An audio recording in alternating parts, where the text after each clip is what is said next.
Hi hello, എന്തെല്ലാന്ന്? കുറേ ദിവസമായി വീഡിയോയിലെടുത്തിട്ട് കുറേ ആൾക്കാർ ചോദിക്കുന്നുണ്ട് എന്താ വീഡിയോ ഒന്നും പുതിയ വീഡിയോ ഒന്നും കാണാത്തതെന്ന്.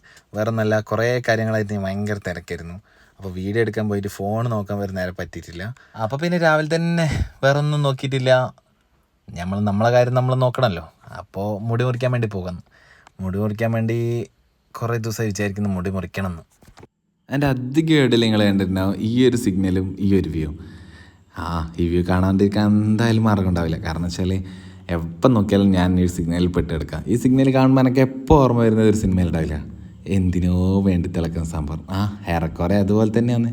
പക്ഷേ മുന്നേ ഒരുപാട് ആക്സിഡൻ്റ് ഒക്കെ നടക്കുന്ന സ്ഥലമായിരുന്നു ഇത്. പക്ഷേ ഇപ്പോൾ ആക്സിഡൻ്റ് ഒക്കെ എന്തായാലും കുറഞ്ഞിട്ടുണ്ട്. അപ്പോൾ കുറേ ആൾക്കാർ പറയുന്നുണ്ട് ഈ സിഗ്നൽ വൻ പരാജയമാണ്. പക്ഷേങ്കിൽ നമുക്ക് ഈ സിഗ്നലിനെ കുറിച്ച് ഇതൊക്കെ നമുക്കൊരു വേറൊരു വീഡിയോ ചെയ്യാം എന്തായാലും. ഇപ്പോൾ അതിന് അതെല്ലാം പോട്ടെ, നമ്മൾ വിഷയത്തിൽ നിന്ന് തെന്നി മാറുന്നുണ്ട് എന്തായാലും. ബാർബർ ഷോപ്പിൽ നമ്മളെത്തി.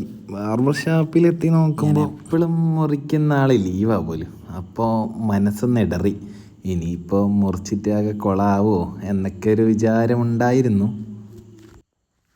ബായെ എൻ്റെ മുടി വെച്ച് പരീക്ഷിക്കുവാണോ എന്നൊക്കെ എനിക്ക് തോന്നിപ്പോയിരുന്നു. അവസാനം ബായി എൻ്റെ മുടി വെച്ചൊരു കുത്തപ്പയാറ് പണിതതിൽ. എന്തായാലും കുഴപ്പമൊന്നുമില്ല. പിന്നെ അത്ര ധൈര്യമില്ലാത്തതുകൊണ്ട് ഞാൻ പിന്നെ ഫുള്ളായിട്ടൊന്നും മുറിച്ചിട്ടില്ല, സൈഡ് മാത്രം ഒപ്പിച്ചങ്ങ് വന്നു. ആ മുടിയെല്ലാം മുറിച്ച് കഴിഞ്ഞ് പിന്നെ അടുത്ത പരിപാടി എനിക്ക് പുതിയ ATM കാർഡ് വന്നായിരുന്നു. എൻ്റെ പഴയത് എക്സ്പയർ ആയിട്ടുണ്ടായിരുന്നു. അപ്പോൾ പുതിയ ATM കാർഡിന് പിന്ന് സെറ്റ് ചെയ്യാൻ വേണ്ടി പോയി. പിന്നൊക്കെ സെറ്റ് ചെയ്ത് ഞാൻ പിന്നെ നേരെ വീട്ടിലേക്ക് വിട്ടു. അപ്പോൾ ഇന്നത്തെ വീഡിയോ ഇഷ്ടപ്പെട്ടിട്ടുണ്ടെങ്കിൽ എല്ലാവരും സബ്സ്ക്രൈബ് ചെയ്യാൻ മറക്കണ്ട. അടുത്ത വീഡിയോ എന്തായാലും വരും. ഇനി എന്തായാലും അടുപ്പിച്ച് ഞാൻ വീഡിയോ എന്തായാലും ഇടും. അപ്പോൾ ഓക്കെ, ബൈ.